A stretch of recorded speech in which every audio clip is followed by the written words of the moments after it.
Buenas tardes a todos. ¿Cómo están? Bienvenidos de vuelta a la segunda jornada del taller de shock y recuperación cardiovascular 2024. Muchas gracias por estar aquí, por sumarse. Bueno, inaugurando esta nueva plataforma que es Webex, que bueno, ojalá les sea muy provechosa. Entiendo que tiene un tiempo, una curva de aprendizaje, pero nos han prometido que es mucho más amigable que la anterior, así que bueno, aprovecharla. Muchas gracias a todos. Gracias, Marce, vuelvo a presentarla. Marcela Bono es una de las directoras del taller. Ella es coordinadora de la terapia del Sanatorio Allende Cerro en la ciudad de Córdoba. Y Juan Pablo Ricarte es jefe de la terapia del Sanatorio Allende Nueva Córdoba en Córdoba Capital también. Muchas gracias a los dos directores, gracias por organizarlo y por invitar a disertantes de lujo. Gracias, chicos. Muchas gracias, Virginia. Bienvenidos a todos. Muchísimas gracias por el espacio a la Sociedad Argentina de Cardiología. Y bueno, un gusto, Marce, estar de vuelta acá, como siempre, compartiendo este tipo de actividades y hoy con dos disertantes que son un lujo. El primero es Gustavo Bongiorni, que es jefe de la terapia del Sanatorio Allende del Cerro. Y después, Marce, vos seguramente lo vas a presentar a Mike. Bueno, la verdad que en serio es un placer juntarnos un poco todos los años a aprender, porque desde lo personal aprendí un montón de estos cursos y charlar un rato con amigos que nos presenten cosas y nos enseñen. Así que sin perder más tiempo le vamos a dar la palabra a Gustavo y nos va a contar él un poquito, nos va a hablar de hemofiltración continua, así que nos quedamos callados y después lo presentamos a Mike, después de unas preguntas y después le sacamos un poquito el jugo a los dos para hacer nuestras preguntas propias, así que si quieren ir preparando preguntas con todo gusto. Muchas gracias Gustavo y Mike por estar presentes y gastar su tiempo en nosotros, en enseñarnos. Bueno, buenas tardes. Para mí es un placer. La verdad que me hace feliz estar compartiendo esta charla con ustedes y hablar de medicina crítica, que es la pasión que nos convoca acá. Y bueno, el tema que me convoca es hablar, la idea mía es hacer una introducción de lo que es las terapias lentas, ya que es un amplio capítulo en la medicina crítica y en la nefrología en particular, a partir de una discusión de un caso. eh, ¿Se escucha bien? Se escucha perfecto.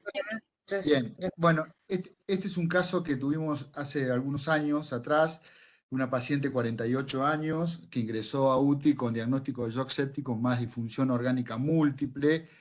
Tenía antecedente de un trasplante de médula ósea hacía unos 15 días atrás, pesa 65 kilos. En ese momento la pusimos en ventilación mecánica con una modalidad protectiva.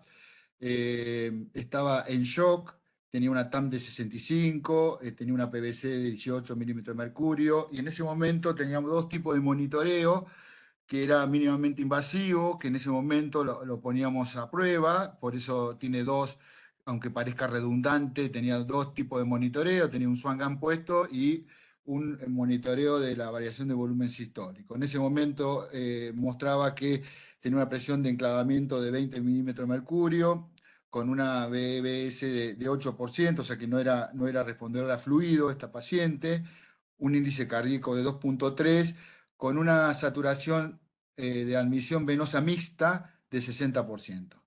Además, estaba soportada con dos vasopresores, tenía inotrópicos y un reemplazo de estrés con hidrocortisona. El aparato genitourinario tenía una diuresis de 100 mililitros en 12 horas, una creatinina de 4 y una urea de 150, o sea que podíamos definirlo como un CADIGO 3 en la clasificación de insuficiencia renal. y tenía un laboratorio que tenía una neutropenia con hemoglobina de 7.5, plaqueta de 60.000 con un ácido láctico de 6, y tenía una acidosis mixta con una proca de 24 y también enzimas hepáticas elevadas con una PP de 30. Mirando este caso clínico, podemos decir que estaba con fallo de 4 órganos, respiratorio, cardiovascular, hepático, y se le puede agregar también hematológico. Y en ese momento, bueno, soportado con múltiples inotrópicos y vasopresores. Arrancando este caso y dándole entrada y analizando, estos casos que nos vemos habitualmente y tenemos en terapia intensiva, siempre la idea de los objetivos hemodinámicos, me gusta siempre poner esta balanza porque esto define al paciente crítico, ¿no? Mientras que esta balanza entre el transporte de oxígeno y el consumo de oxígeno se mantiene equilibrado, el paciente está estable. Cuando se genera un desbalance, entramos en lo que se llama conceptualmente en shock. El abordaje inicial de todo paciente con shock circulatorio, usando el acrónimo de VIP, ventilación, infusión de líquido y pump de bomba, con la administración de vasopresores, siempre con el objetivo y como meta de reanimación del shock, buscando inicialmente acomodar lo macrohemodinámico, ya sea tratando de lograr una TAM deseada, un índice cardíaco, un índice de volumen sistólico, más una PVC, y viendo que este paciente orine, que se corresponda, haciendo las cosas bien y acomodando lo macrohemodinámico, que se corresponda, o sea, que tenga una coherencia hemodinámica con un mejoramiento también de la microvascular, de la microvasculatura. ¿Cómo lo podemos analizar esto? Viendo el relleno capilar, el score moteado, haciendo dosaje de lactato, saturación venosa mixta, sacando un delta PCO2 y usando otra tecnología mucho más avanzada.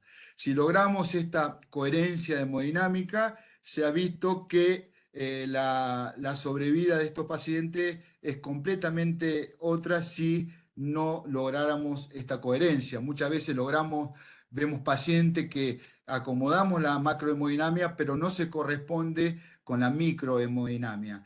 Viendo que sigue con acidosis y que sigue que a pesar de múltiple reanimación y a pesar de acomodar esto, no logramos nunca lograr acomodar la microcirculación, por lo tanto estos pacientes tienen un pronóstico ominoso.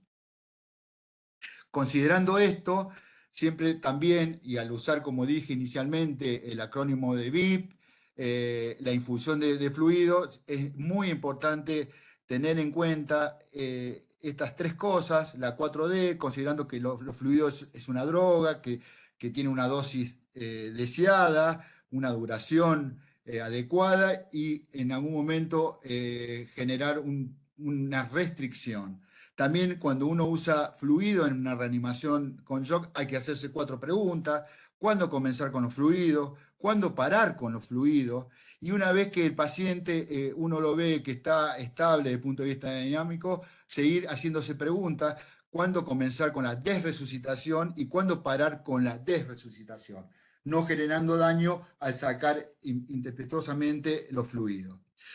Recordar que las 4 indicaciones de los fluidos es resucitación, mantenimiento, reemplazo y nutrición. Siguiendo con el tema de inotrópicos, saben que contamos con estos agentes, la dobutamina, mirrinona, el levosimendan y una molécula, un fármaco que está siendo muy promisorio y se está probando, que es el dandiolol. Dentro de los vasopresores, cuando iniciamos vasopresores, que estos son los que tenemos en Argentina, no tenemos todavía antitrombina 2, inhibidores de la AT2. Los puntos importantes es el inicio temprano, pensar que una presión arterial diastólica baja es un buen parámetro para empezar con vasopresores porque habla de vasoplegia, eso evita también la sobrecarga de fluidos. saber que hay siempre una TAM individualizada para cada paciente, pensar en 2 vasopresores, en agregar uno más, si con la Nora ya la dosis de Nora va subiendo a los 2.5 a 0.5 gamas minuto. Y intentar medir la presión de perfusión orgánica, que es tan menos PVC, que sea mayor de 60 milímetros de mercurio. Ahora bien, para hacer un enfoque preciso de gestión de fluido, de stewardship de fluido, hay un modelo conceptual que hace tiempo que se viene preconizando y que es con otro acrónimo que es el ROSE, la R significa inicialmente en los primeros minutos rescatar al paciente, aquel paciente que está en una situación que pone en riesgo, hay riesgo de muerte. Acá hay poco monitoreo, solamente la presión arterial, porque hay que sacarlo de ese estado, porque si no el paciente se muere, y entonces se hacen fluidos en pocos minutos. Después, salido de esos minutos y si el paciente se estabiliza, pasar a la O, que es la optimización, que ya uno empieza a mirar cada órgano y en cada órgano es ya empezar a afinar la carga de fluidos con un monitoreo mucho más avanzado. Una vez que se logra el rescate del órgano, ya pasar a otra fase que se da en días, y es el soporte del órgano, ¿no? Ya buscando, una vez mirando, ya si hay sobrecarga de fluido, buscando el funcionamiento óptimo de algún órgano que esté fallando.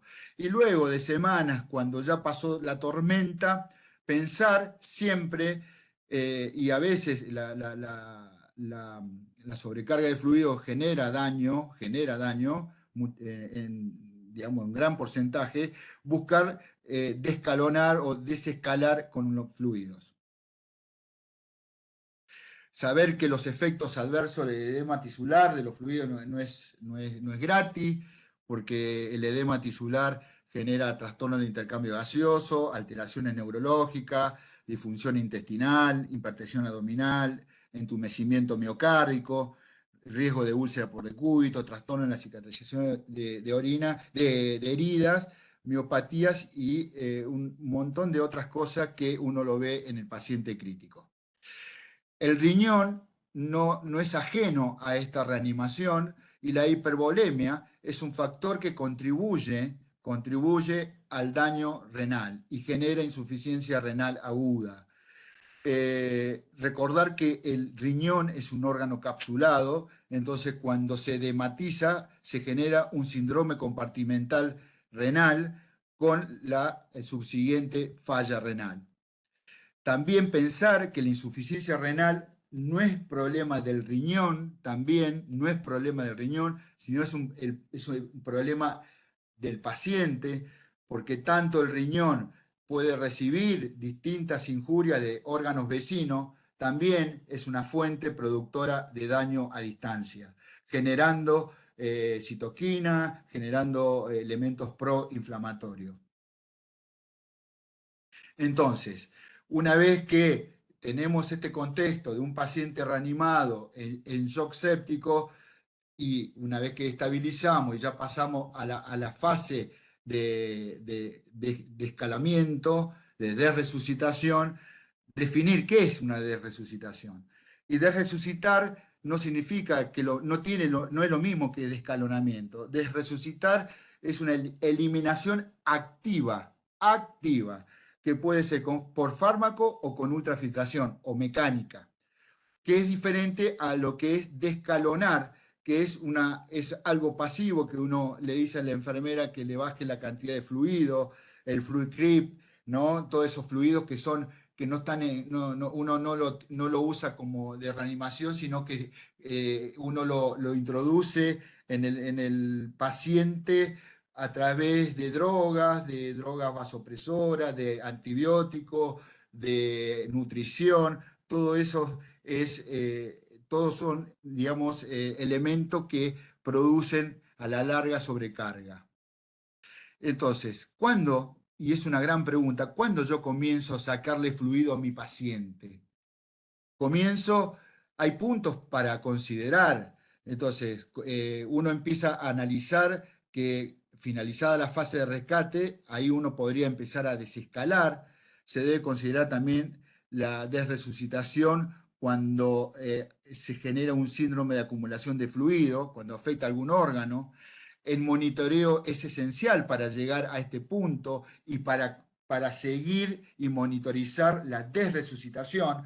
El monitoreo es tan importante en la desresucitación como al inicio de la resucitación, porque si nosotros nos pasamos, podemos generar y volver a generar hipoperfusión al paciente. Entonces, ¿qué herramienta tenemos para resucitar? Tenemos la farmacológica, que no me voy a detener en esto, y tenemos las mecánicas y la ultrafiltración. Cuando uno empieza a resucitar, muchas veces uno queda con un ralentecimiento, queda con un delay, de decir, che, todavía este paciente no está para de resucitar. ¿Y por qué? Y porque todavía tiene vasopresores. Eso es una práctica muy común y que se lo ve al lado del paciente, pero no está mal apoyar a veces con dosis pequeña de vasopresores para tomar esa decisión de deshacerse de fluidos y no demorar.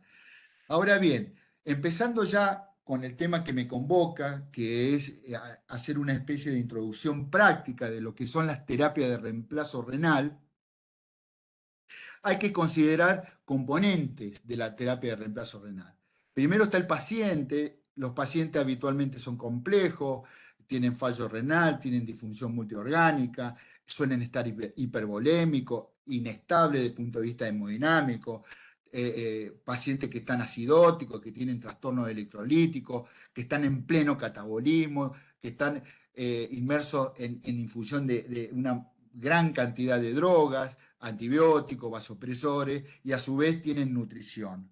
Por otro lado, tenemos el otro componente de las máquinas de terapia de reemplazo renal, donde cada uno cuenta con una modalidad. Hoy tenemos con la tecnología y la tecnología en cuanto a cartuchos, a filtros, a una cantidad enorme, una oferta de herramientas muy interesantes. En la modalidad si podemos hacer difusión, convección o ambas. Tenemos filtros, las soluciones que podemos usar tanto de reemplazo, los buffers, la dosis prescrita que hacemos, la dosis medida, qué tipo de anticoagulación vamos a hacer. Y por consiguiente, unido a todo esto, también nosotros estamos trabajando en una institución, en un hospital, podemos estar en Argentina, podemos estar en otro país, y todo eso tiene mucho que ver. Tiene mucho que ver porque depende la calidad, el soporte institucional, los costos, depende también la educación y el entrenamiento de enfermería, de técnicos. Eso es muy importante. Todas estas tres cosas unidas siempre pensando en un objetivo, que es la recuperación del paciente, la sobrevida, la estabilidad y en realidad la recuperación tanto del paciente como también del riñón. Muy bien. ¿Cuál es el objetivo de una terapia de reemplazo renal? Lo ideal, no hay nada ideal en medicina, pero lo ideal sería imitar la fisiología de la función del órgano nativo, restaurar y mantener la estabilidad hemodinámica, mantener la homeostasis, evitar las complicaciones, proveer condiciones para favorecer una recuperación de la función renal a larga data. Y la terapia de reemplazo renal debería tener mínimos efectos proinflamatorios, particularmente en un contexto de disfunción multiorgánica.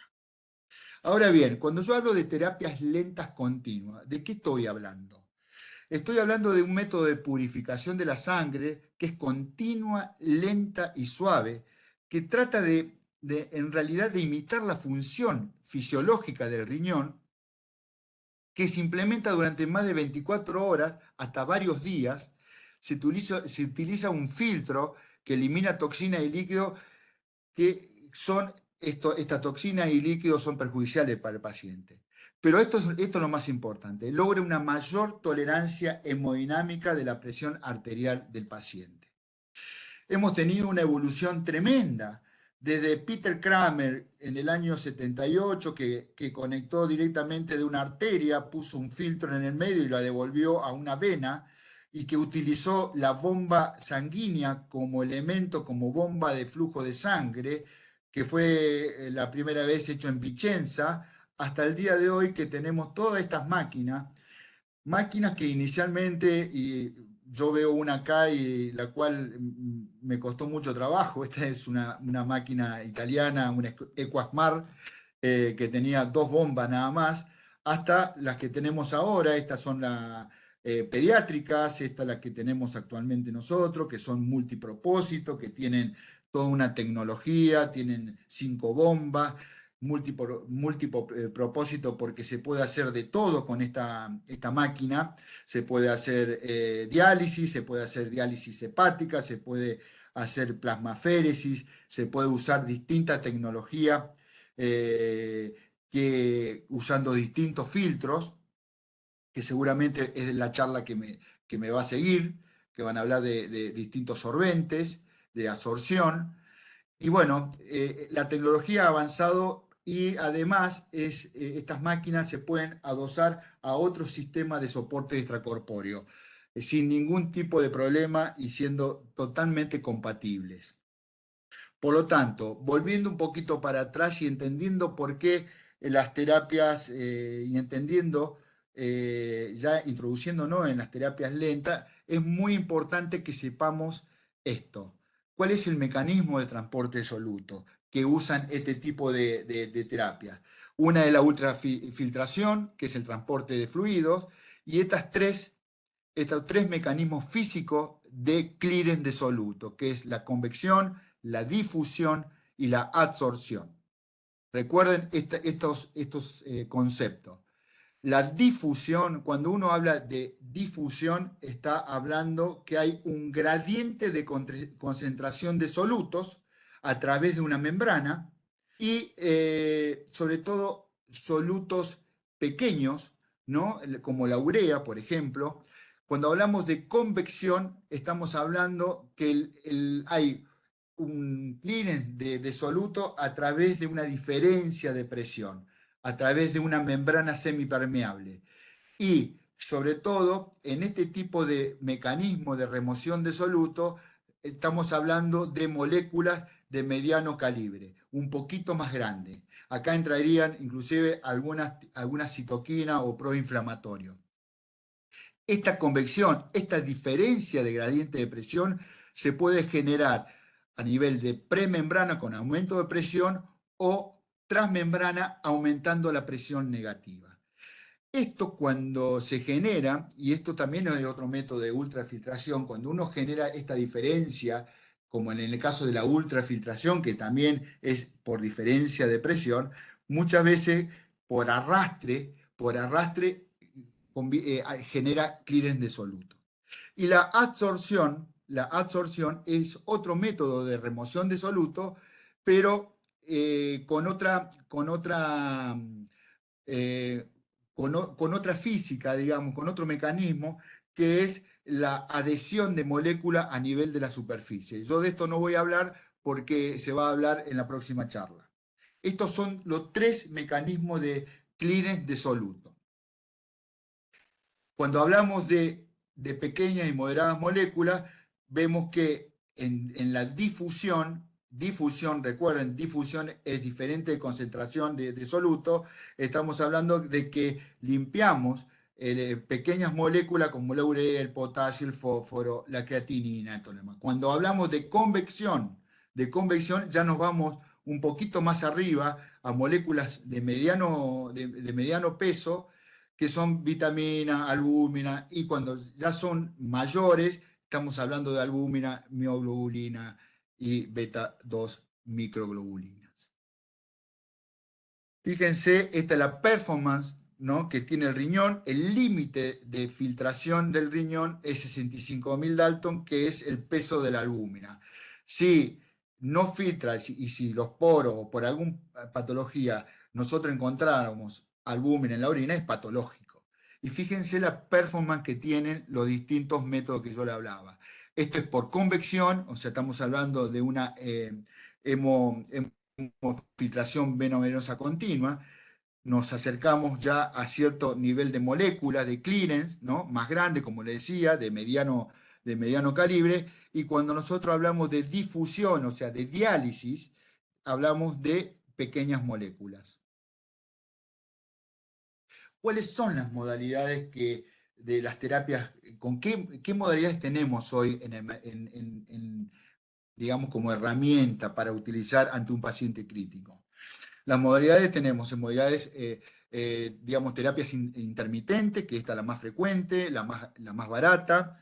Después tenemos terapias híbridas que se aplican desde una tecnología de hemodiálisis intermitente, que son un poquito más extendidas en el tiempo, estamos hablando de 6 a 12 a 18 horas. Y después tenemos la que voy a hablar, las terapias de reemplazo renal continua, que tenemos distintas modalidades.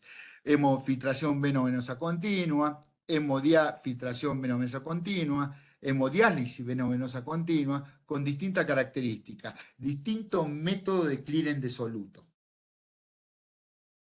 Siguiendo con las modalidades, hoy tenemos diseños simples como esta terapia lenta, solamente para ultrafiltrar, para sacar líquido. Tenemos esta un poquito más compleja, como la hemodiafiltración, donde se usa un dializado, un filtro y un dializado. Después tenemos otros filtros, ¿no? Como el plasma filtro, que separa el plasma de elementos, de distintas partículas.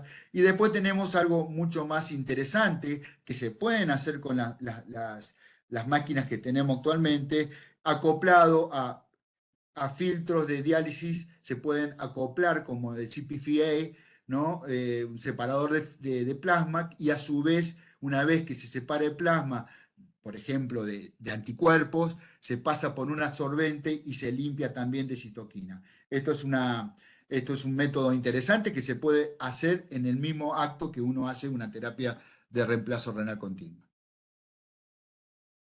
Esto es un circuito clásico.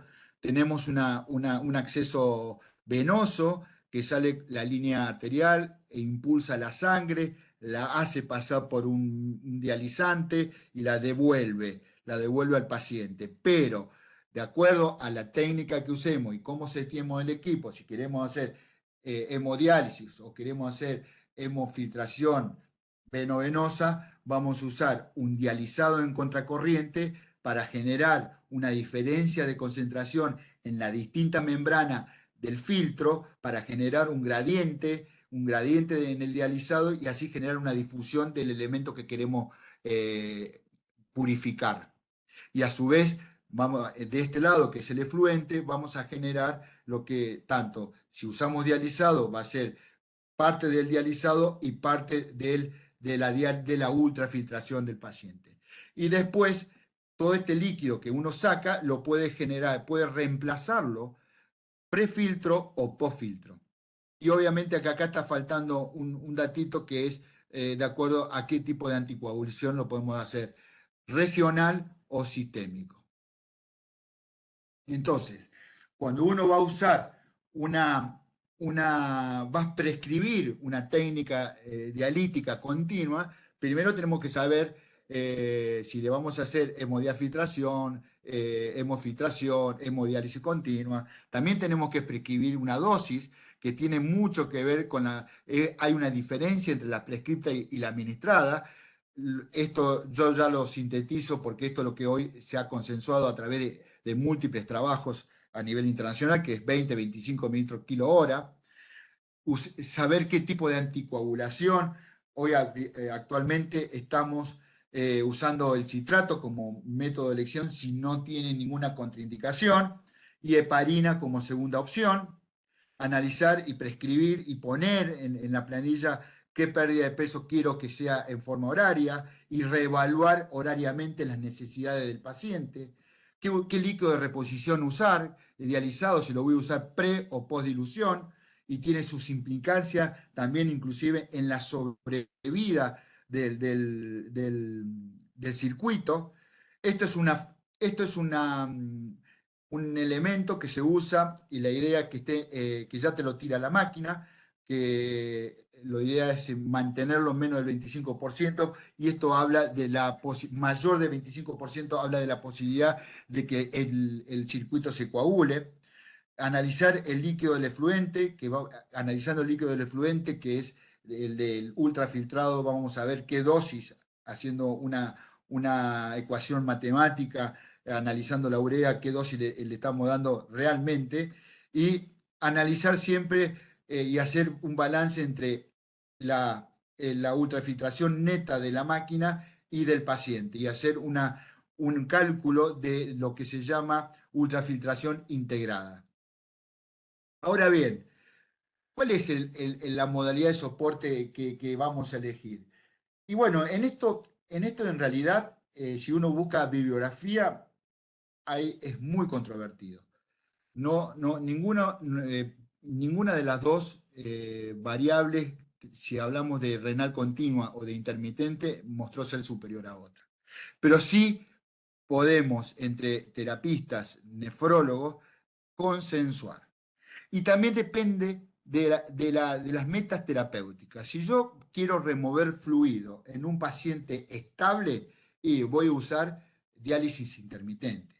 Ahora, básicamente, en todo paciente inestable, independientemente de lo que nosotros busquemos, remoción de fluido, de clearance, de tóxico y todo lo demás, si está inestable, el método de elección es una terapia lenta continua.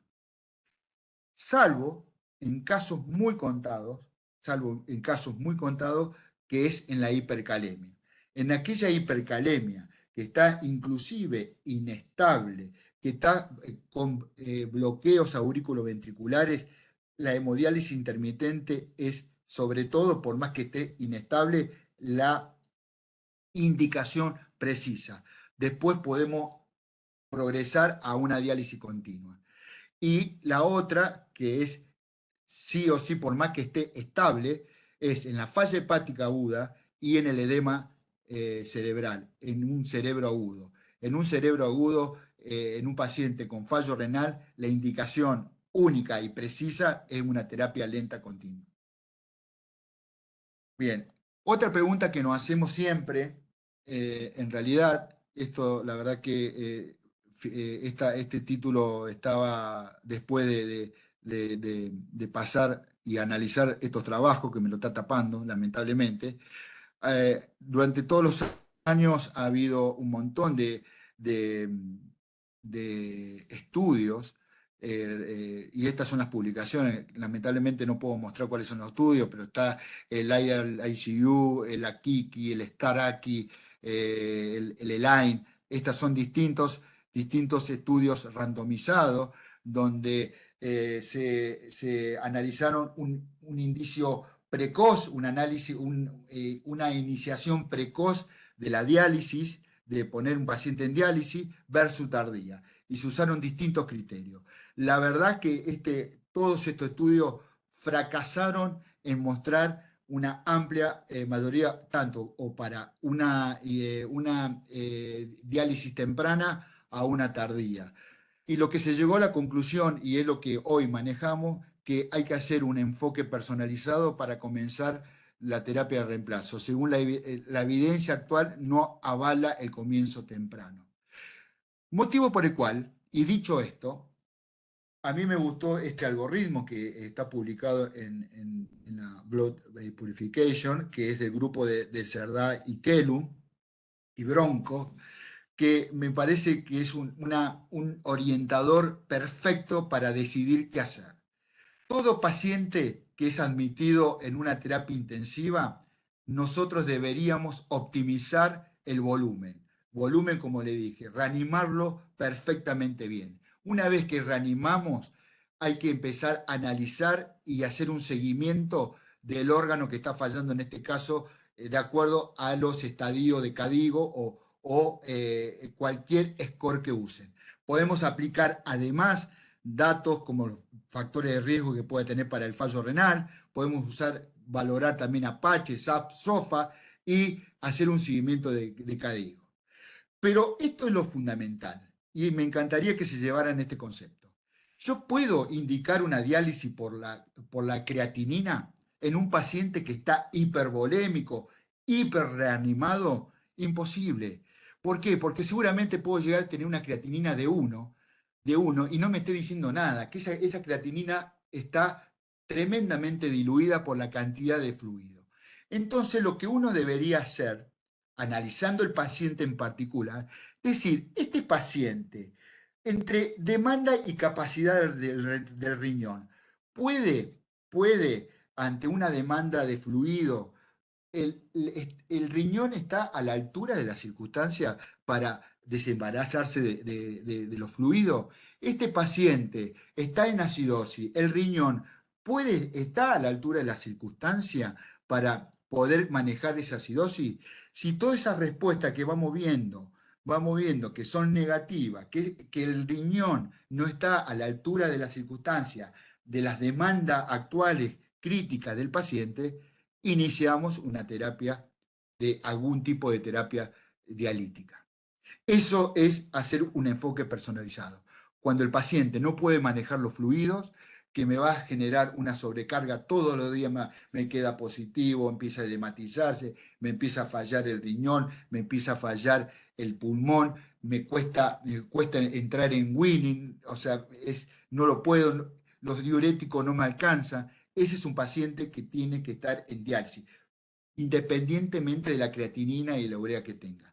Obviamente que hay pacientes que no me cabe la menor duda que pueden tener indicación precisa y rápida de diálisis. El edema agudo de pulmón, en un paciente que no orina, en una hipercalemia, todo eso no hay ninguna discusión. Pero aquellos pacientes que no tienen ni una ni otra cosa, enfocarse en la sobrecarga de fluido y analizar siempre si el riñón está a la altura de la circunstancia, si puede manejar la acidosis, si puede manejar los fluidos.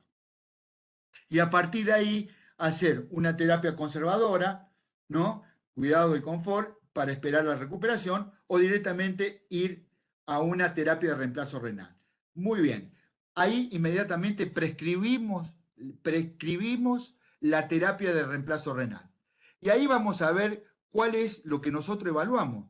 Si tenemos que manejar los fluidos, le vamos a indicar tanto de ultrafiltración. Si tenemos que remover solutos como la urea, la creatinina o algún otro, el potasio que está alto, bueno, vamos a hacer la indicación precisa. Vamos a mirar el estado ácido-base y un montón de otras cositas que pueden aparecer. A partir de eso, elegimos la modalidad. Colocamos un acceso vascular, si lo colocamos en la yugular derecha o en la femoral, son los dos elementos o lugares que hay que colocar un catéter. Habitualmente se usan catéteres de 13.5 French para arriba.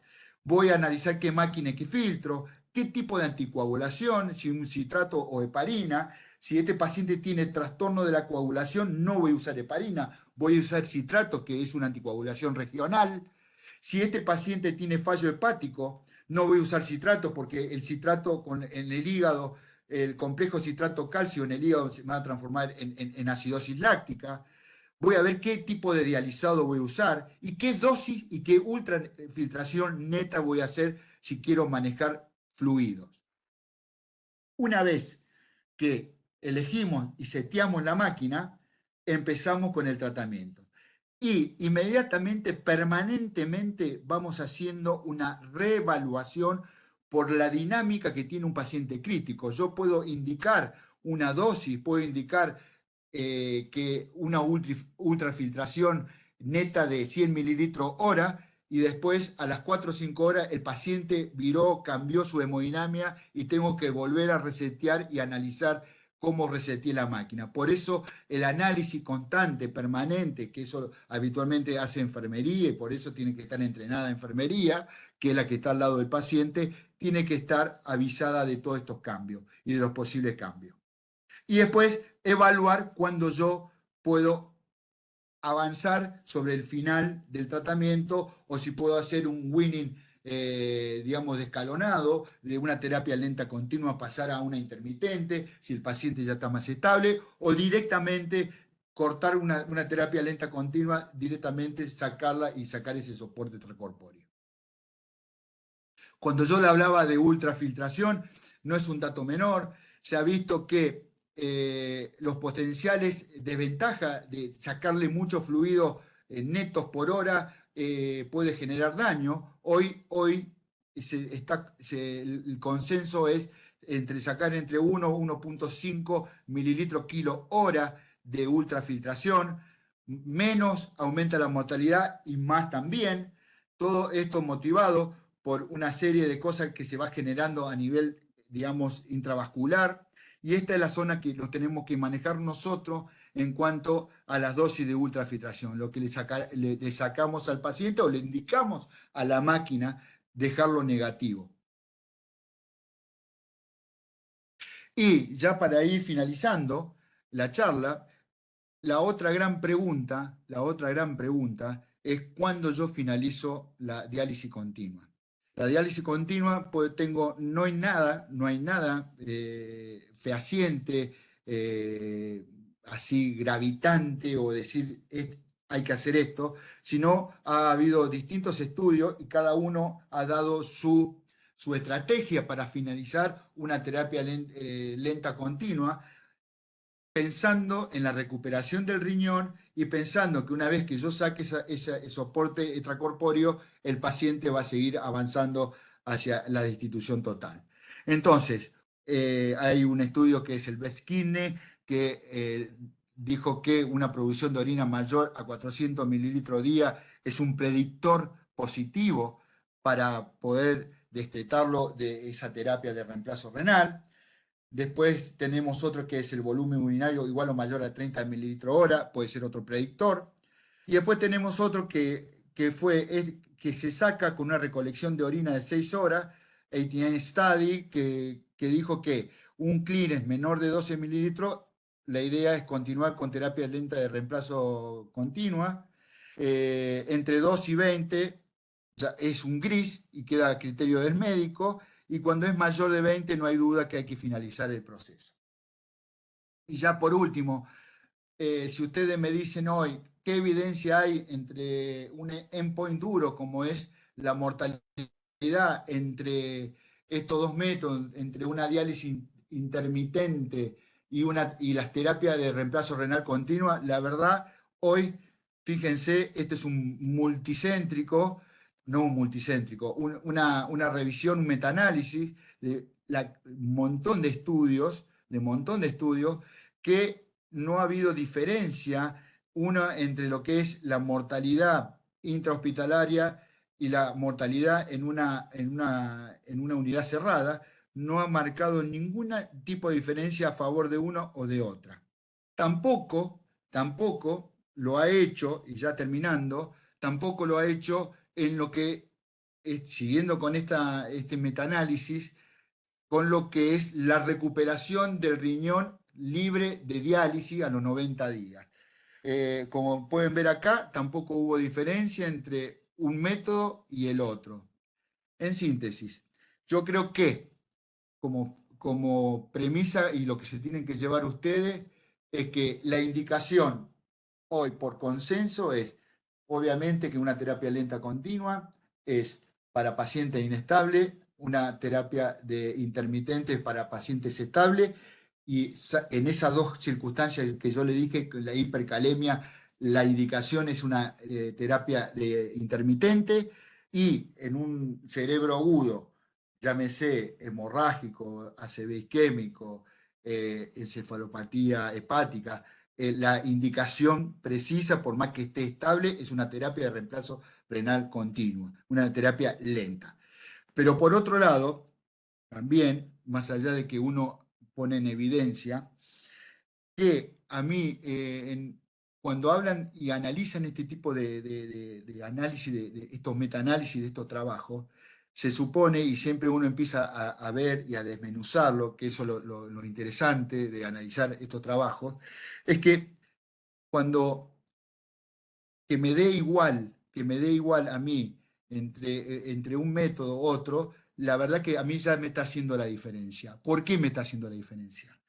Porque los pacientes que están en terapia de reemplazo renal continua han estado siempre mucho más graves.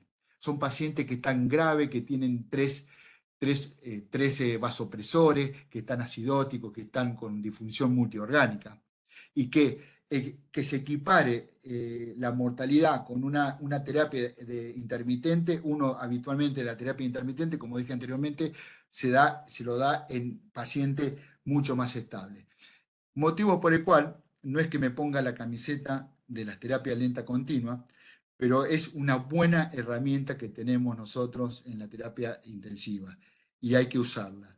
Y aliento, y me encanta esto, alentar a la nueva camada de intensivistas que puedan introducir en su servicio y pelear para que este método pueda estar en la terapia de donde trabaja diariamente uno.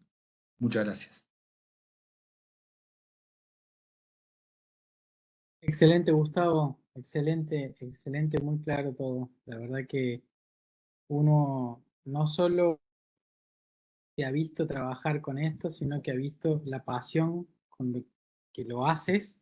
Y la verdad que, bueno, yo estoy muy a favor de la terapia lenta, incluso en pacientes que quizás de entrada les ofrecen la diálisis intermitente, que son pacientes que todavía no están chocados, pero que como vos dices tienen otros factores para, para responder mejor a una que a la otra.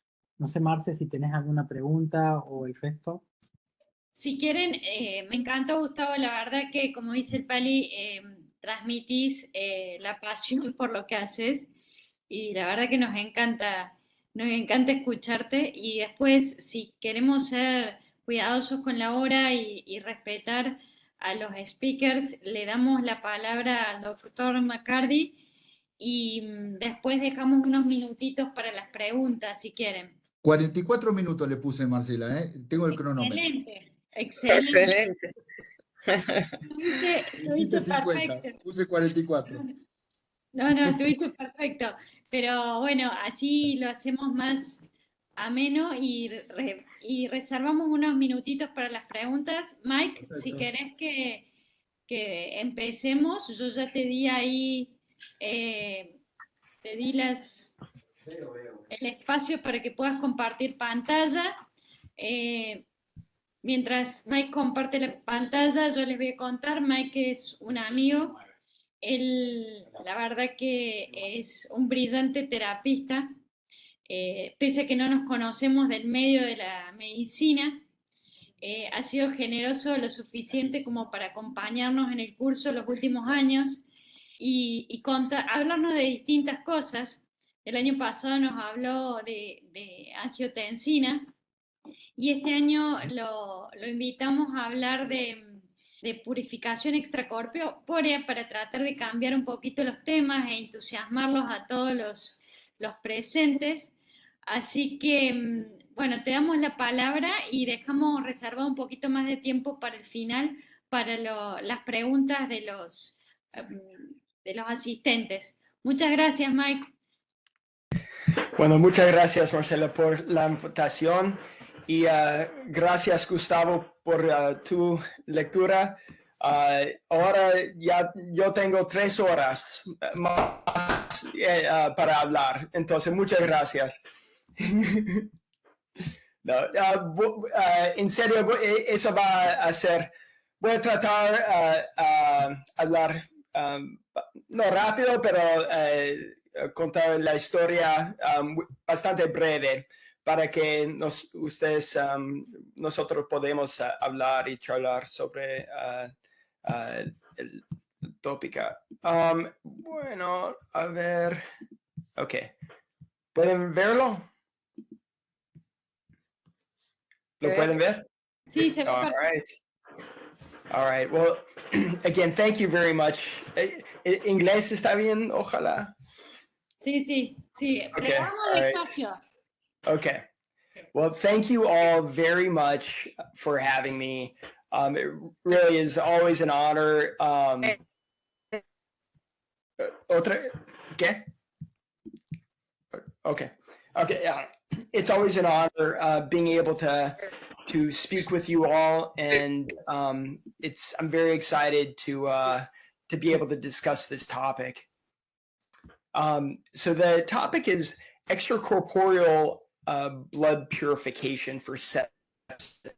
So the sepsis, as you all know, is or as Marcela knows, is a topic that's near and dear to my heart. And hopefully I can convey one aspect of sepsis that is a really interesting cutting edge area. So for my conflicts of interest, I'll be brief. I'm the chief medical officer of a company that deals with this topic. I'm also on the board of advisors of the Sepsis Alliance, which is a national organization that addresses sepsis in the United States, but it now is a global presence as well. And I'm on a board of advisors for an artificial intelligence company that focuses on sepsis. So I want to just discuss how I view sepsis in terms of the different stages of its progression. And once you understand those stages of the progression, then you can better understand how to address solutions for it. And one of those key solutions is source control, as I'm sure you know, but we'll certainly delve into this in a little more detail. So what is sepsis? And you all know it with the SEP3 definitions from Mervyn Singer and others in 2016. It's infection and end organ dysfunction.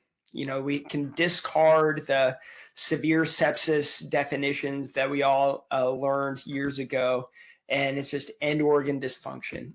And that end organ dysfunction can be, you know, it's kind of like working. I describe it to my residents and fellows and colleagues in the following way. It's kind of like if you're working in the intensive care unit, you can either have a, and I'm sure you've worked with attendings when you're in training, that no matter how crazy the day may be and people are dying and trying to die, but it's you leave that shift and you're like, okay, that was a very doable day. We managed it. And it wasn't very stressful despite everyone being very sick. Or if you're with a different attending and different colleagues around you, you can have some folks that aren't that sick, but it's very stressful. So it's just like life. We'll all deal with insults, but it's how you respond to those insults that really determine whether you're happy or not. So let's start with the insults here, the infectious insult, whether it's an abscess, a urinary tract infection, or a pneumonia. Okay, you have the infection, you know, with varying, so the source may vary, the organism may vary, the pathogenic load may vary. You may be exposed to lots and lots of bacteria, let's say, or just a few that, regardless, you have the infectious insult, you have your body's initial response to it with neutrophils, monocytes, and all of your immune system. And then the messaging goes out from your immune system to the various organs in your body. You know, Gustavo talked about sepsis-induced acute kidney injury and how we deal with it. And the kidneys are typically the most vulnerable organ, but we see it, you know, just like, you know, the IL-1 and IL-6 and all these inflammatory milieu can not just affect the kidney, but they go everywhere. Okay. And so that's sepsis. And these are the steps, the way I think about it, at least. So why does sepsis matter? And we can zip through this. You know, almost 50 million cases a year, over 10 million deaths. More people die of sepsis than cancer, all cancers combined. And it's the most common cause of in-hospital death, and the most money is spent there as well. So how do you treat it? I mean, just in a simplified way, you know, we understand and the guidelines have emphasized the importance of time to treatment in the same way that we recognize that time to treatment for trauma is important, or stroke, or acute myocardial infarction. Like anything in life, the sooner you institute appropriate therapy, the better your outcomes. And that can be with relationships, it could be financial problems that you have, it could be our environment, it's prevention is better than dealing with all of the downstream mess that's created from not treating that problem early on. Now, we know that sepsis is just the same. So ultimately, again, as with all problems, we have to have source control and supportive care. Okay. We know with traumatic hemorrhage, we have to have hemostasis and then give blood products to replace what was lost up to a certain point. Or stroke, you have to give thrombolytics or have a mechanical extraction and then support them from a neurological perspective. Acute myocardial infarction, and so forth. It's all the same. All problems are the same. And sepsis, again, is no different. So what is source control in sepsis? We focus time to antimicrobial therapy, but there are also a lot of data that we've known for years, but only over the past decade and a half or so have we quantified the effect of time to source control, from mechanical extraction or drainage of an abscess or to appendectomy or whatever the problem may be, removal of an infected hardware. So whatever that is, but it's antimicrobial therapy and removing that pathogen mechanically. And then supportive care, when we talked about renal replacement therapy in the talk before. So last year or the year before, when I spoke with you all and I talked about early pathogen identification and the importance of it, and I brought up this antimicrobial therapy issue, and the problem is its antimicrobial resistance is skyrocketing. It's extremely costly, and frankly, we're in trouble. The WHO recognizes that as a huge problem, and with increasing poor judicious use of antimicrobials, we're digging deeper and deeper into that hole. And there are a number of reasons for our lack of creating more antibiotics, but ultimately I view it as a nuclear arms race, and we're going to lose. Mother Nature always wins, and humans lose. And here's an example of how our behavior can impact the global antimicrobial resistance patterns.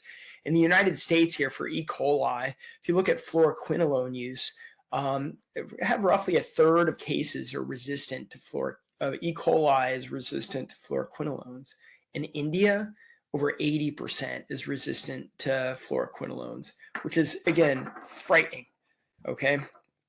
Now, as I mentioned, I don't know if you guys get HBO or Max or whatever they call it now, but The Last of Us is a fun show about this expansion and these mutations of these fungi that have taken over Earth, essentially.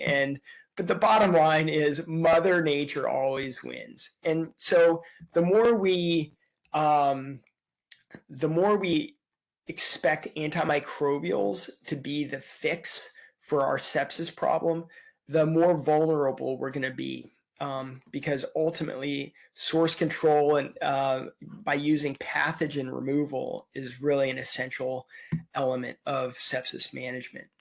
So why am I even talking about this? We know how to do sepsis. Give antibiotics, draw blood culture, give antibiotics, give some fluids, give some vasopressors, twiddle your thumbs a little bit and wait a few days and wean them and de-resuscitate, right? No, there's a problem. It remains, well over 1 in 5 people die from septic shock. And depending on if you have multi-organ failure, many times more than half of individuals die of septic shock. I participated in one sepsis clinical trial a few years ago called ATHOS-3, where we looked at angiotensin II as a vasopressor, as a third-line agent, and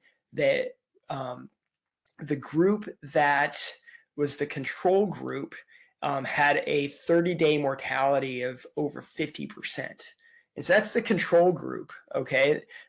And that's how we do things normally. And we just accept that when somebody is super sick, that it's going to be a flip of a coin that half of the folks are going to die. You know, in my mind, that is absolutely inadequate. We don't accept that for breast cancer or colon cancer or a heart attack. Like, why are we okay with that for sepsis? And I'm not. And so, because the way we're doing things now is inadequate in my mind. And so today we're going to focus on pathogen removal. So how do we achieve source control? So one way to think about it is, you know, regardless of whether you have that abscess or the pneumonia or the urinary tract infection, maybe some pyelonephritis or whatever, whether it's the infection itself that you identify with bacteremia, you know, with, I mean, septic shock, you know, about 40% of individuals have an organism that can be identified. And even the people who are on high dose vasopressors, most are culture negative. So we're still, our pathogen identification is still absolutely inadequate, but, you know, it's a different topic. You know, the bottom line is bacteria, fungi, viruses circulate in our body. And we even know with SARS-CoV-2 during our the COVID pandemic, that individuals with high levels of viremia had higher rates of death. Okay, so it circulates in our body. Okay, so we have a big burden in our circulatory system.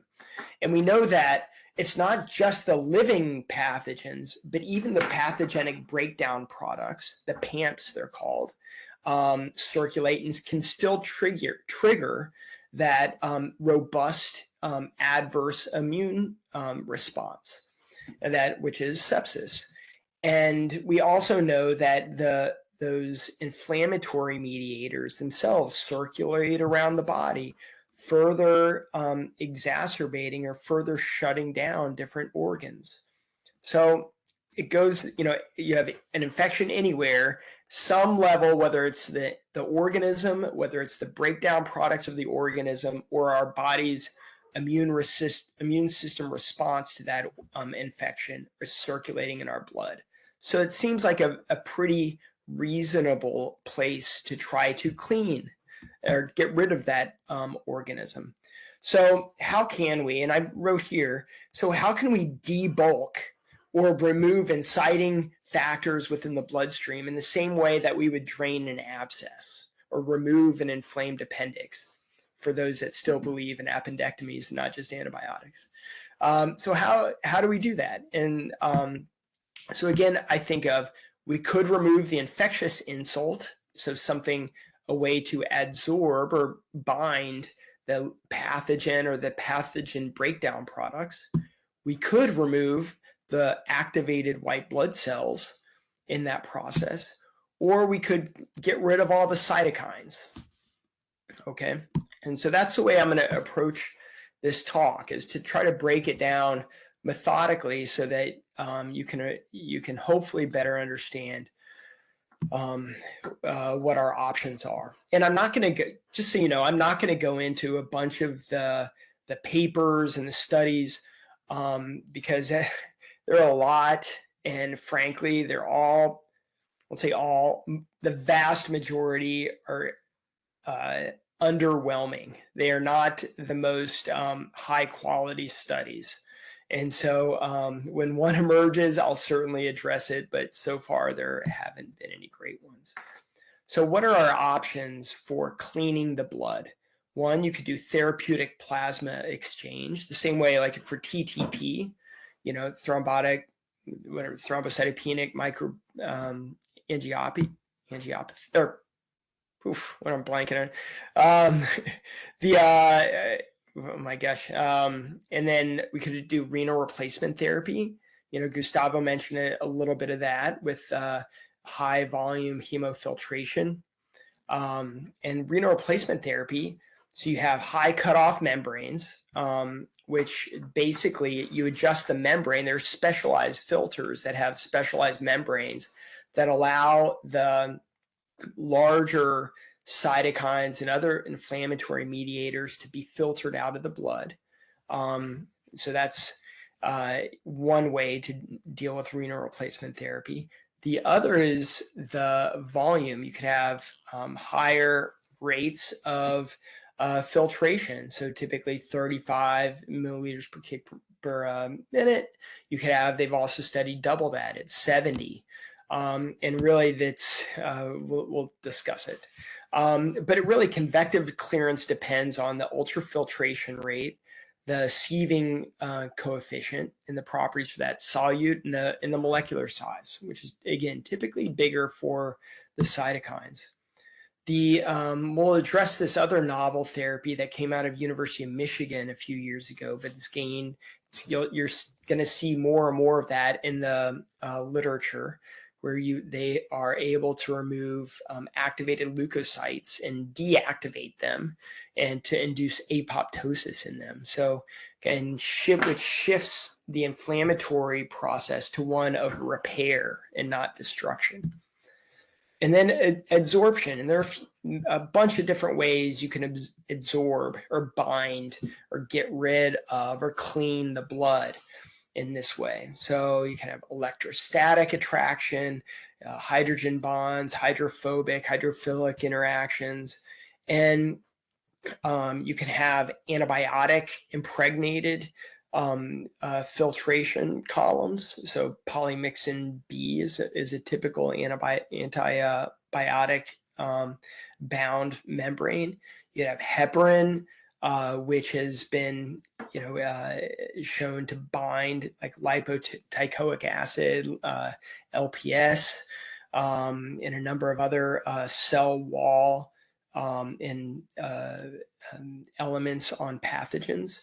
Or you can have antibody mediated binding, and that's one of the things that I've gotten involved in this, which I'll discuss later. And so the specific ways you can say, I want to bind LPS, okay, and so you can focus on that, or you can have non-specific adsorption methods that just say, I don't know what I'm looking for, but I know that inflammation following sepsis is bad, and therefore I'm just going to bind and get rid of everything, okay? So here's a nice little overview from this publication that I highlighted down at the bottom, but it just kind of give you a high level idea about how to think about it. So you have adsorbing methods on here on this side. You have hemofiltration methods here, and here are different kind of filters that can be used. We have the high cutoff membranes, Septex being one. We have enhanced hemoabsorptive properties, Oxyris, which is made by Baxter, is one. And then you have specific adsorbing columns that don't do hemofiltration, but actually are just, if you need renal replacement therapy and if it's due to sepsis, many times both one of like a normal dialysis filter coupled with one of these filters is what's used. So you can have, again, the broad spectrum adsorption. Cytazorb is one of the most commonly used ones, or you can have selective spectrum adsorption, tormixin. This one here is, although it says selective, I kind of disagree, but we'll be talking about briefly therapeutic plasma exchange, hemofiltration, which we've already touched on, and then the adsorbing columns. So therapeutic plasma exchange, I mean, it's just, again, like TTP, which stands for something that I'd clearly forget. I'm terrible with acronyms.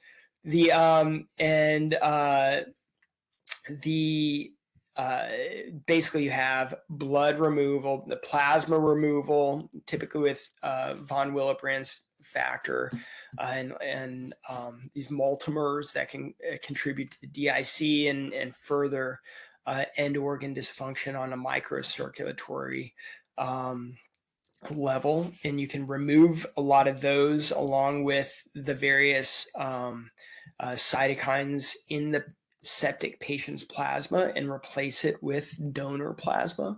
So it's a whole body therapeutic plasma exchange. And so it's pretty simple. You can either do that with typical centrifugation or with the filtration mechanism.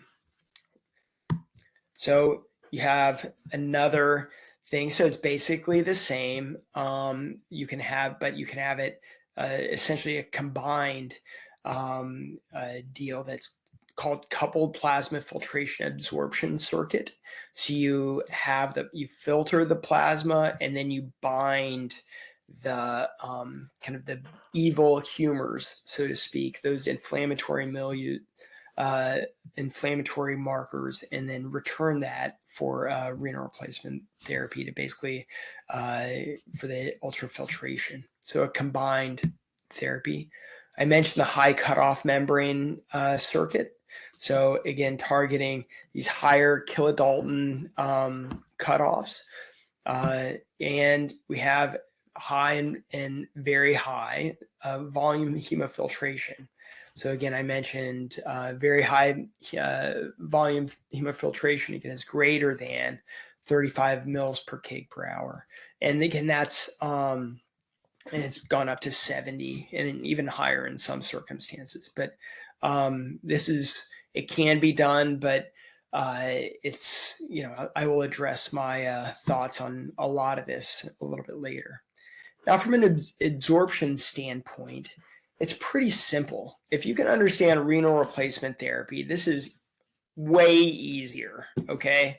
This is just run the blood through a circuit and have that cartridge, that filter, just bind all the bad stuff or filter out all the bad stuff. Okay, it's that simple. Okay, so how they work is is where each one is a little unique in terms of their various properties and what they target. Now, first, let's go back to again, pathogen, activated leukocyte, and inflammation. So let's first talk about pathogen adsorption. So one that's been in the literature a little bit more over the past 3 or so years is the thing called the Seraph 100.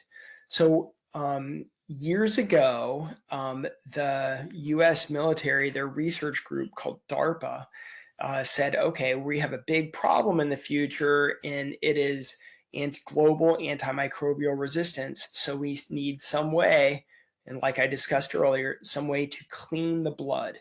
And so they said, here's a bunch of money, people figure this out.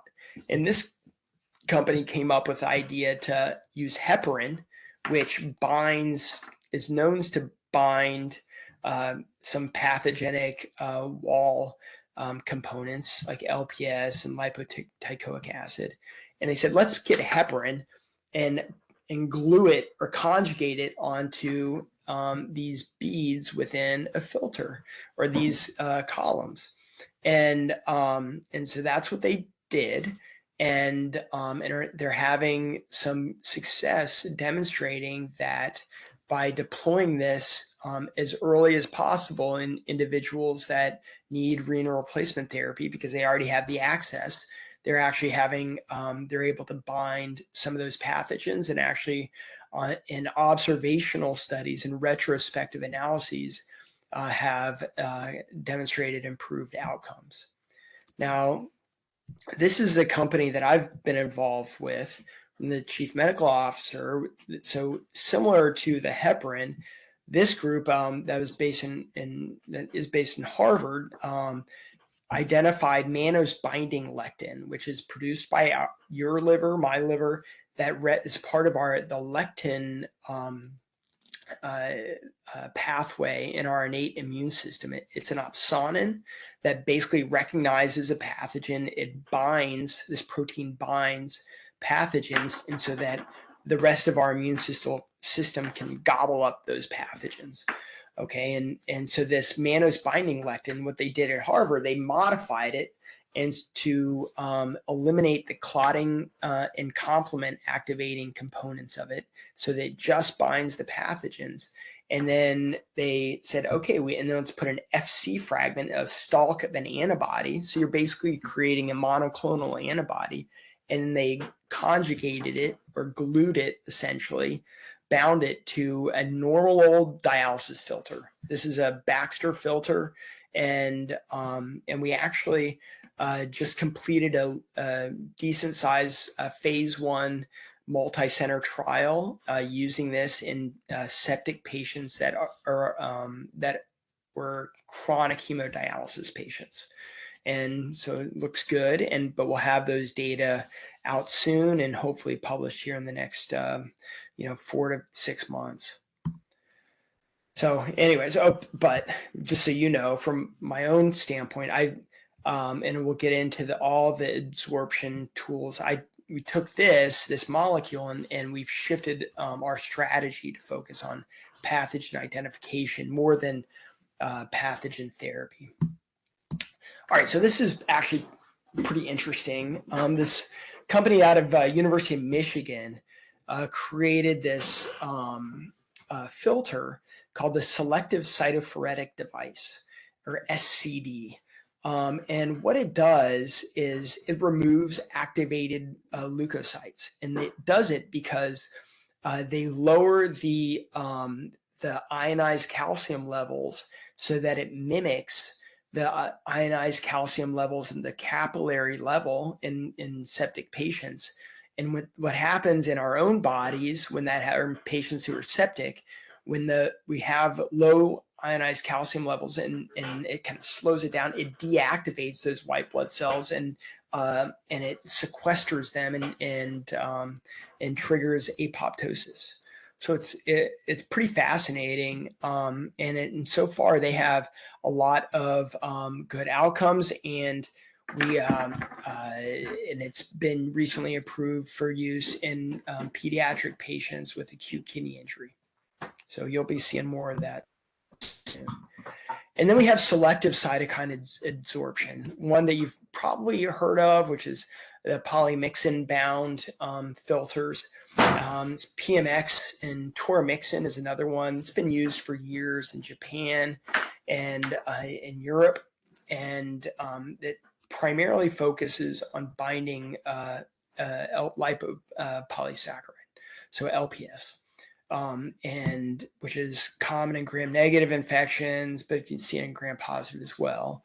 And then you have another company that uses these cationic antibodies to basically in these sort of filtration pads to adsorb the anionic lipid A that's present on LPS. So that's a way to really target LPS, and they've used it in they've tried to identify gram-negative cases of gram-negative sepsis, so typically intra-abdominal cases, and studied that. And again, mostly observational studies that have semi-promising results, like shorter time on the ventilator, less time on vasopressors, decreasing inflammatory markers. But without a control group, it makes it kind of difficult. They have non-selective cytokine absorption. Cytazorb is the most commonly used one. You have these porous polymer beads that kind of have the picture that I grabbed this from their own company website, that basically blood passes through and binds a lot of the cytokines there.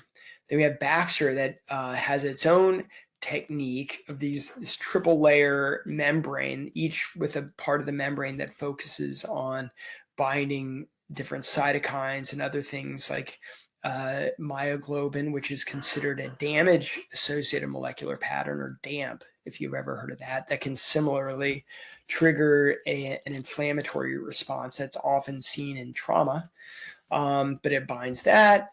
And so they're doing some studies, and then a company out of China that is getting in on the action also with their resin coated beads, that with the goal of cytokine removal. So are people actually using this? And here's an interesting study that just came out in intensive care medicine. It's like experimental intensive care medicine. It's their offshoot journal from the European Society of Intensive Care Medicine. And at least of the people, the roughly 100 people that were interviewed, intensivists, 3/4 of them were indeed using extracorporeal therapy. And so how often were they using it? The majority, at least, about half, were using it at least 10 times a year of those that were polled. So really interesting. It's being used a lot. And I can tell you that its use in the United States is not particularly high. But with my European colleagues, I've and going to a number of those conferences and so forth, it is actually another tool in their toolbox that they will more readily deploy. So which ones are they? Which types of human adsorption are they, or extracorporeal blood purification techniques are they using? Most are using that CytoSorb, that kind of non-selective cytokine removal filter that I showed you just a few slides before. And then many are also using therapeutic plasma exchange, which actually does have the best data behind it. So back to this original graphic where we have infection, right?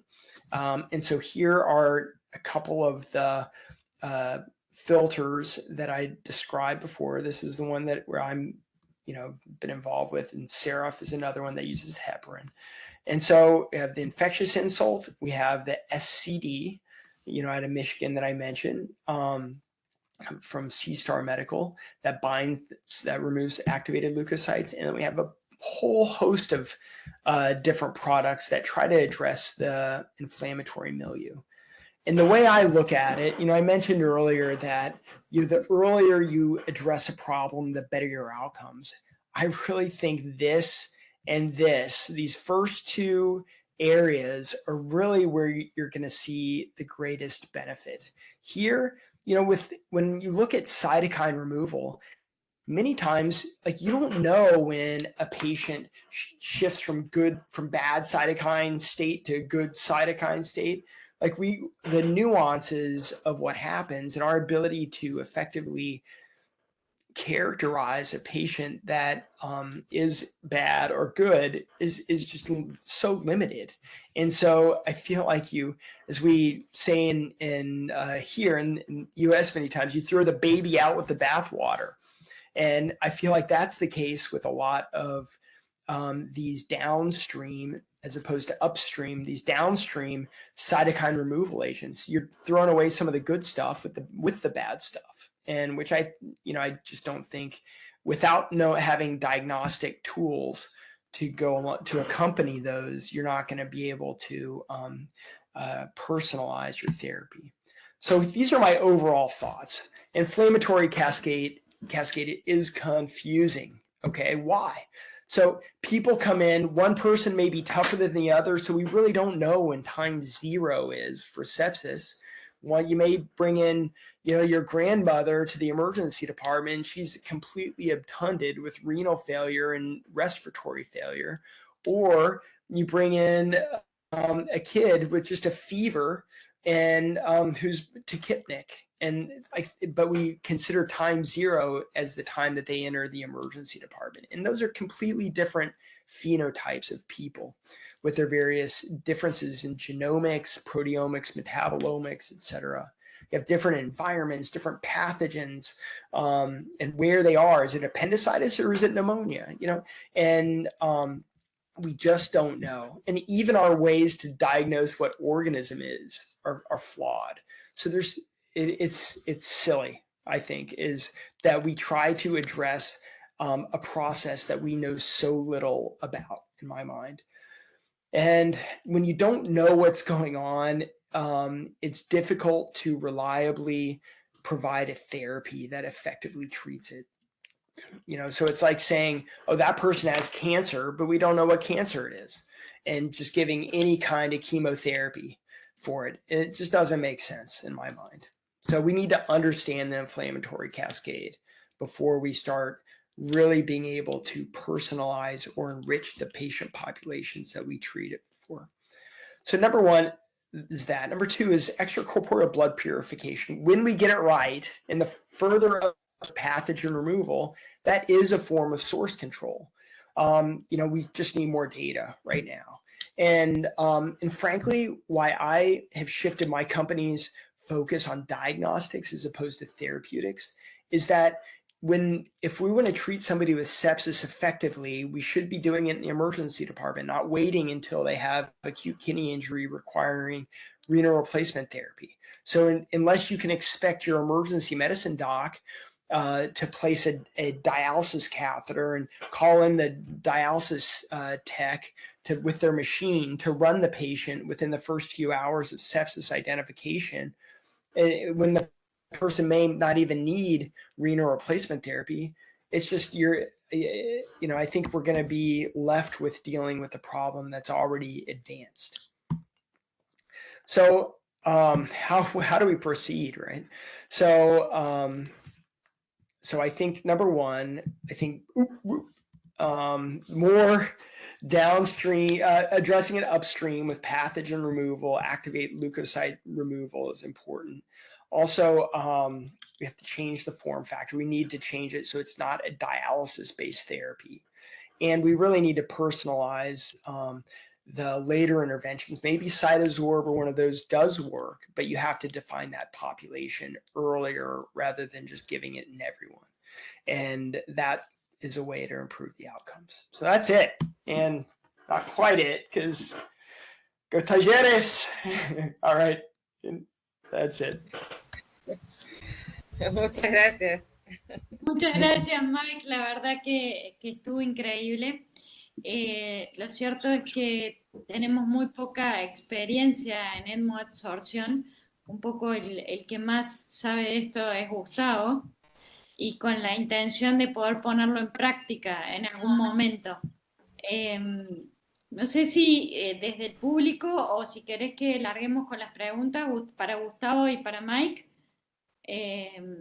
No sé, Pali, ¿vos querés empezar o querés que empiece yo? No sé si hay alguien del Yo público. tengo que salir en alrededor 3 minutos. Entonces, si cualquier pregunta, por favor, dígame. Lo siento, Gustavo, pero gracias. Bueno, no sé, un poco que vos hablaste, Mike, del timing temprano para el uso de la hemoabsorción. ¿Y vos cuál decís que sería un timing temprano en un paciente con shock séptico? Sí, la hora ya ha pasado, en mi opinión. Por supuesto, vas a hacer lo que puedes para el paciente enfrente de usted. Entonces, sí, no, I am not aware of any cases where hemadsorption has hurt somebody by deploying it, but it's mostly just hasn't helped. So when you have the ability to utilize it in somebody with few good alternatives, yeah, I get it. Like, why not? If you have that ability. But as with we call it throw the kitchen sink at them, as we say in English. But so yeah, I think by the time somebody gets septic shock, it's a different kind of animal, Perfecto. No sé vos, Pali, si querés hacer una pregunta a Mike, si no lo matamos a pregunta de Gustavo, ya que te va a dejar ahí. Sé que hay una pregunta del público, no sé si Lali podés Hola, hablar. acá estoy. Sí, la pregunta es para Michael. En realidad tiene que ver no en el contexto de sepsis, sino en el contexto de vasoplejía en el posquirúrgico de las cirugías cardiovasculares. si, digamos, se ha estudiado, está avalado la utilidad de la hemoabsorción, digamos, para ciertos componentes inflamatorios, para mejorar cuando en esos pacientes en los que ya hicimos todos los recursos que tenemos a nuestro alcance y seguimos teniendo un perfil de vasoplagía. Yeah. Okay. All right. Let me try to translate that so I know that I'm going to answer the right question. So, is that so? In the case of vasoplegia beyond sepsis, I assume this is a mixed cardiology as well, right? So, is it like in circulatory shock in individuals with cardiac failure? Like, is it a different, and there's a high inflammatory state, is there a different Yes, process or a thought or evidence for that? post-surgery. She's asking after surgery. Yeah. Okay, so post-surgery, particularly after coronary artery bypass graft surgery, you have high incidence of cardioplegia in those individuals. And, and what's nice about some of these inflammatory mediators, and some of them have been tested in that patient population, but you already have somebody on bypass, so you can just run the hemoabsorption in line with the bypass to minimize that inflammatory milieu that many of those patients come out with, where they're on high dose norepinephrine, and there are trials showing that vasopressin, like in the VAT, it's a vein trial a few years ago, that vasopressin as opposed to norepinephrine actually minimize post cardioplegia atrial fibrillation, and so the thought is, so maybe that you may not need pathogen removal at that point, or necessarily maybe site coupled with inflammatory milieu removal may work. But again, I think theoretically it makes sense. I mean, the same holds true with trauma. About a third of individuals with long bone fracture actually experience a post-trauma inflammatory cascade. And so maybe in those individuals there could be benefit, but unfortunately it just hasn't been adequately studied yet. So I don't have a strong recommendation either way. Bueno, muchas gracias, Mike. Si quieres te liberamos y un poco te exhortamos a esperarte acá en Córdoba. Okay, all right. Thank you all so much. Muchísimas gracias. Muchas gracias. Muchas gracias. Chao. Bueno, ahora vamos a preguntarle a Gustavo, vamos a aprovechar. Ahí, no sé si querés empezar vos, Pali.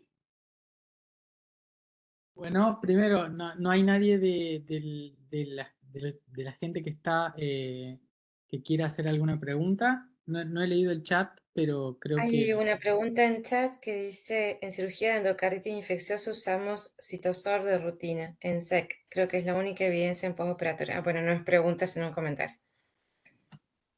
¿Alguien lo usa acá en Córdoba? Que vos sepas, Gustavo, está silenciado. En nuestra institución se usa, hemos usado, bueno, voy a decir la marca, ¿no? El Jafron, también han usado Cytosol en cirugía cardiovascular, sobre todo siguiendo un poco lo que decían en el chat, en cirugía cardiovascular, en endocarditis, ¿no? Lo han usado, lo siguen usando, ¿no? Y con buena, no hay una gran experiencia, pero las 4 o 5 veces que lo han utilizado los cardiocirujanos le ha ido muy bien, por lo menos algo de inmunomodulación ha habido, ¿no? Que también es difícil, ¿no? Saberlo. También nosotros hemos usado, ¿te acordás, Marcela, en un paciente con una pancreatitis aguda en un periodo temprano, que lo estábamos también dializando, le pusimos en serie, le pusimos el cartucho, ¿te acordás? Sí, así como lo mostraba en la figurita ahí, Mike, y lo mostraste vos, casi la misma diapositiva, a mí me parece que un poco lo que se planteaba que desde el punto de vista fisiopatológico lo que te mata al paciente es la respuesta inflamatoria. Y es justamente lo que uno no sabe, qué paciente te va a hacer, por qué un paciente te hace semejante respuesta inflamatoria y otro no con la misma noxa. Y un poco desde el punto de vista fisiopatológico creo que suena como una posibilidad terapéutica en estos pacientes que hacen semejante respuesta inflamatoria para que no lleguen a la falla multiorgánica. Sí, yo creo que todavía falta un montón para el desarrollo de este tipo de métodos de absorción, ¿no? Sobre todo en sepsis, que uno no sabe en qué momento colocarlo, cuál es la dosis, aunque más o menos cuántas sesiones, si son 6, si son 5, en qué momento. Es tan difícil, es tan inespecífico también lo que se elimina. Entonces, me parece que es muy promisorio y creo que en eso nos subimos todos en el barco, pero me parece que todavía falta evidencia, ¿no? Sobre todo en sepsis. Nosotros hemos usado los filtros Hafron Sí, como dice Gustavo, en cirugía, sobre todo en endocarditis. Pasa que hay un punto, hay que seleccionar muy bien ahí el paciente como en todo, ¿no? Porque por ahí uno mete en bomba un paciente que está con una endocarditis súper activa y comiéndole la válvula, eh, y la infección por momentos está tan activa que pongas un filtro o no, ese paciente va a tener el mismo desenlace. Creo que hay otro paciente que es, que es un paciente que tiene una infección, por así decirlo, un poco más apagada, que son los pacientes que creo que se pueden llegar a beneficiar muchísimo más de estos filtros y de hecho, como vos decís, nos ha ido bastante bien con algunos pacientes que han sido operados por endocarditis, pero no con una endocarditis súper activa, sino con una endocarditis ya un poquito más apagada y con un tratamiento antibiótico establecido, el paciente muy inflamado, pero tampoco tanto. Entonces, bueno, como todo, creo que va a... Lo más importante es seleccionar el paciente acá. Un poco creo que esto de juntarnos y ver qué se viene y hacia dónde vamos en las cosas nuevas, permite la discusión de estos casos, de los que son difíciles y por ahí reunirnos a aprender cosas nuevas de quienes tienen un poco más de experiencia. Y yendo a las terapias de reemplazo continuas, la verdad que pienso que en nuestro medio la estamos infrautilizando a veces. Y me parece que tiene que ver también con el desconocimiento que tenemos nosotros como servicios de terapia intensiva y el miedo a alargarnos a hacer terapias que no conocemos porque generan mucho trabajo. Pero pienso que estas oportunidades de dar a conocer estos métodos con otras posibilidades a pacientes que quizás estuvieran muertos, como hablamos la semana pasada de dispositivos, son pacientes que hubieran muerto. Y si bien tiene una alta mortalidad los procedimientos estos, son pacientes que 100% morirían. sí, yo creo, Marcela, que la clave en esto en pacientes críticos es el timing, ¿no? Y el timing es, ya sea, no es lo mismo que le pases 500 mililitros en un paciente en shock a los 15 minutos que se lo pases a los 30, que se lo pases a los 45. Y eso ahí hay un trabajo hermoso del año 64 de Crowell, que le sacaba a los perritos y después lo reinfundía y uno se lo pasaba a los 15, a los 30 y a los 45. Y vio que uno se recuperaba, el otro hacía fallo multiorgánico y el otro se moría. Entonces, está el timing de cómo reanimar, el timing cuando conectás un paciente a una diálisis continua, el timing cuando pones en algo en un soporte extracorpóreo, como pusimos este paciente en ECMO, en una neumonía, y tenerse una ventana, como decía hoy ¿cómo se llama? Mike. Mike, que hablaba de los tiempos y lo importante que es, o sea, en stroke, la trombolisis temprana, la ventana, en infarto, la apertura de la arteria temprana, tenés toda una ventana, todo es ventana. Y ahí es donde, por ejemplo, la pregunta que le hicieron cuando en un shock séptico, poner un sorbente o un cartucho de cualquier, fuere del polímero que fuere, en el shock séptico, está pasado. No lo vas a resucitar ni por nada del mundo, ¿no? Y me parece que ahí está buscar el consenso y pesquisar los pacientes. Y creo que es una tarea muy importante. Creo que hoy en cualquier terapia intensiva y en cualquier unidad coronaria, vos viste que están la parte, digamos, electrónica de censar, de recibir, digamos, signos vitales, y, hasta de datos en forma temprana, registros electrónicos, inclusive hasta en la falla renal, para la detección temprana, ¿no? Los registros tempranos en la historia clínica, electrónicos me refiero, que estamos lejos de eso todavía. La inteligencia artificial puede hacer algo interesante en esto, para la detección temprana de pacientes puntualmente, ¿no? De fallo renal, de sepsis, ¿no? Sobre todo sepsis, pero en fin, bueno, creo que está bueno lo que vos decís, que está bueno que nos reunamos, está bueno hacer un update de lo que se está haciendo, lo de Mike, lo que se está haciendo en el mundo, y bueno, y lo que se puede aplicar acá con, con, e- con- con esta salud que tenemos hoy en día, ¿no? Gustavo, yo te iba a preguntar algo, algo rápido y muy casi filosófico. ¿A dónde crees que va todo esto? ¿Cuál es el futuro en todo este tipo de terapias? Oh, vos sabés que es una pregunta hermosa, porque yo creo que me voy a jubilar y vamos a seguir todavía discutiendo hidrocortisona sí, hidrocortisona no, ¿no? La verdad que me siento todavía, después de 30 años en la terapia intensiva, que todavía no tengamos datos fehacientes, ¿viste? Con evidencia, con recomendación absoluta de nada en terapia intensiva. Pero creo que esto, puntualmente en lo que vos me preguntás, Pali, creo que es un desarrollo enorme. Ya hace tiempo que se viene desarrollando, y hay cosas que te van pegando, ¿viste? Cachetazos.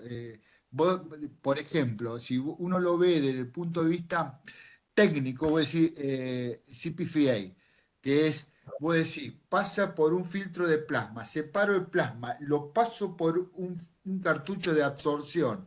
Hermoso, en uno estoy sacando anticuerpos, en el otro estoy sacando citoquina, después lo paso por un filtro, por un hemofiltro común, encima purifico todo, es decir, este paciente tiene que andar. Tiene que andar, tal cual. Pero fíjate que en la sociedad de aféresis tiene grado 3 el CPFA para el shock séptico, y eso lo dijo Mike, ¿Sí? ¿entendés? O sea, está contraindicado hacer CPFA en sepsis. Cuando vos decís, che, esto es lo más grande que puede haber, y no dio resultado. De vuelta a recoger tanza y empezar de nuevo, ¿viste? No, creo que también hay un avance en la tecnología médica, en los nuevos polímeros, etcétera, etcétera, que creo que nos va a terminar llegando y vamos a poder ir a rescatar esos pacientes que hoy no son rescatados. Pero bueno, Che, nada. yo soy de la época de la proteína C recombinante, que me parecía que era la panacea, íbamos a salvar a todo el mundo. Fuimos, y bueno, tuvo el Unos cuantos. PROGRESS, Pero Matamos. claro, escuchame, eso también, bueno, también hubo, no sé, errores en la inclusión de los metodológico. pacientes. Escúchame, no podrías, deberías haber podido meter, por ejemplo, un paciente con politrauma y infectado después, ¿entendés? Porque Sí, es un anticoagulante. Bueno, ok.